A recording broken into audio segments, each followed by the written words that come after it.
कहते हैं दुनिया में सबसे बड़ा त्याग एक माँ ही कर सकती है। वो खुद भूखी रह सकती है, टूट सकती है, लेकिन अपने बच्चे के सपनों को कभी टूटने नहीं देती। ये कहानी है एक ऐसी माँ की जिसने अपने बेटे के भविष्य के लिए अपनी आखिरी चूड़ी तक बेच दी। और फिर जो हुआ, उसने पूरे गांव की सोच बदल दी। गांव की संकरी गलियों में उस दिन अजीब सी खामोशी थी। मिट्टी के छोटे से घर के बाहर एक बूढ़ी माँ चुपचाप बैठी अपनी कलाई को देख रही थी। उसकी कलाई सूनी थी, क्योंकि आज उसने अपनी आखिरी चूड़ी भी बेच दी थी, जो उसके पति की आखिरी निशानी थी। उसके सामने खड़ा उसका बेटा राहुल समझ नहीं पा रहा था कि आखिर माँ ने ऐसा क्यों किया। माँ, ये आपने क्या किया? राहुल की आवाज कांप रही थी। माँ ने हल्की मुस्कान के साथ कहा, बेटा, ये चूड़ी नहीं बिकी है, ये तेरे सपनों की कीमत चुकाई है मैंने। राहुल की आंखें भर आईं, लेकिन उसे अभी भी समझ नहीं आ रहा था कि आगे क्या होगा। राहुल एक गरीब किसान का बेटा था। उसके पिता की मौत कई साल पहले ही हो चुकी थी। घर में बस वो और उसकी मां लक्ष्मी रह गए थे। 2 वक्त की रोटी जुटाना भी मुश्किल था, क्योंकि उनके पास खेत नहीं था। खेत पहले ही पति की दवा के लिए गए कर्ज के कारण गांव के जमींदार के पास गिरवी रख दिए गए थे। गांव के लोग अक्सर ताने मारते, अरे राहुल, पढ़ लिख कर क्या करेगा? आखिर में तो मजदूरी ही करनी है। राहुल का कलेजा जल उठता। उसके अंदर एक आग थी, कुछ बड़ा करने की, कुछ बनने की। वो अक्सर स्कूल के बाद पुराने अखबार पढ़ता, किताबें उधार लेकर पढ़ता और खुद से कहता, एक दिन मैं इस गरीबी से बाहर निकलूंगा। मां हमेशा उसका हौसला बढ़ाती, बेटा, हालात जैसे भी हों, पढ़ाई मत छोड़ना, यही तुझे यहां से बाहर निकालेगी। राहुल की मां उसके एडमिशन के लिए शहर के कई स्कूलों में गई, लेकिन उसकी गरीबी के कारण किसी भी स्कूल में राहुल का दाखिला नहीं हो रहा था। आखिर एक दिन भगवान ने उस गरीब मां की सुन ली और राहुल को शहर के कॉलेज में एडमिशन मिल गया। उसकी खुशी का ठिकाना नहीं था, लेकिन साथ ही एक बड़ा सवाल खड़ा था, पैसे कहां से आएंगे? घर में बेचने लायक कुछ भी नहीं बचा था। बस मां की कलाई में एक आखिरी सोने की चूड़ी थी, जो उसे शादी के समय मिली थी। उस रात मां ने खाना नहीं खाया। वो पूरी रात जागती रही।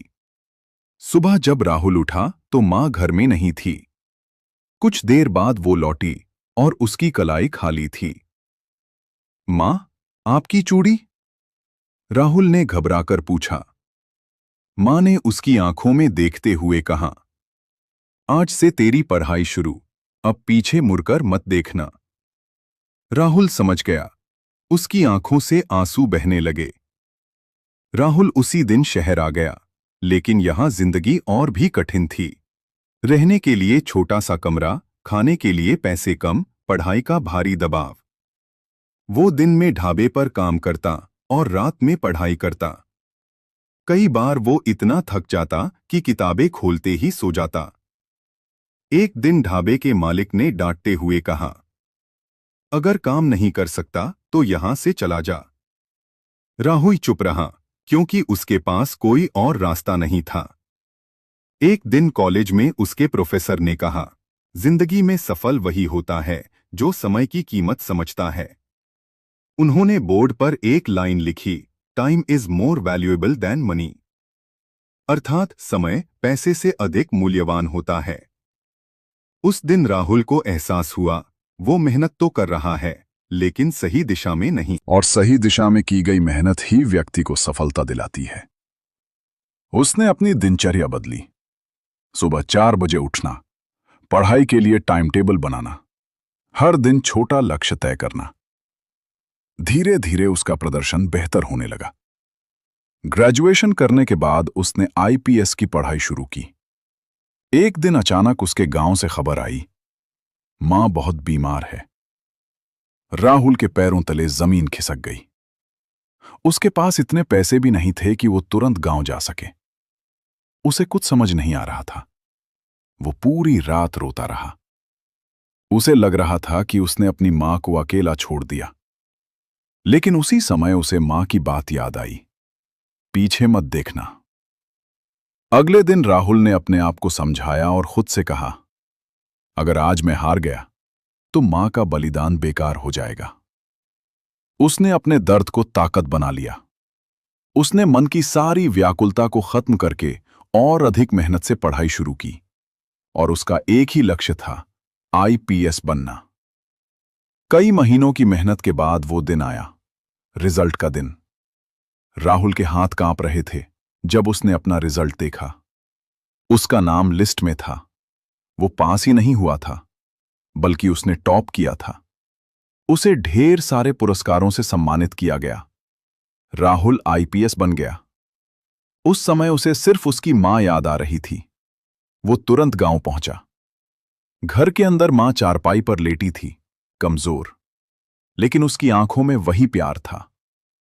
राहुल उसके पास बैठ गया और रोते हुए बोला, मां, मैं जीत गया। मां मुस्कुराई, मुझे पता था। राहुल ने अपनी जेब से एक छोटा डिब्बा निकाला और मां के हाथ में नई चूड़ियां पहनाई। मां की आंखों से आंसू बहने लगे। उसने कांपते हाथों से प्यार से राहुल के सिर को सहलाते हुए कहा, ये चूड़ियां नहीं हैं बेटा, ये तेरी मेहनत की चमक है। उस दिन राहुल ने सिर्फ सफलता नहीं पाई, बल्कि उसने ये साबित कर दिया कि गरीबी एक स्थिति है, पहचान नहीं। मां का त्याग सबसे बड़ा आशीर्वाद होता है। मेहनत और सही दिशा मिल जाए तो कुछ भी संभव है। और सबसे बड़ी बात, जब कोई आपके लिए अपनी आखिरी चीज तक त्याग दे, तो आपको भी अपनी पूरी जिंदगी लगा देनी चाहिए उस भरोसे को जीतने में। अगर आपको ये कहानी पसंद आई हो तो इसे लाइक और शेयर जरूर करें। चैनल प्यारी मां को सब्सक्राइब करना न भूलें और बेल आइकन दबाएं। कमेंट में बताएं आपको कहानी कैसी लगी। ऐसी ही और दिल छू लेने वाली कहानियों के लिए मृदुल के साथ जुड़े रहें। आपका बहुत बहुत धन्यवाद। फिर मिलेंगे एक नई कहानी के साथ। अपना ख्याल रखें। नमस्कार।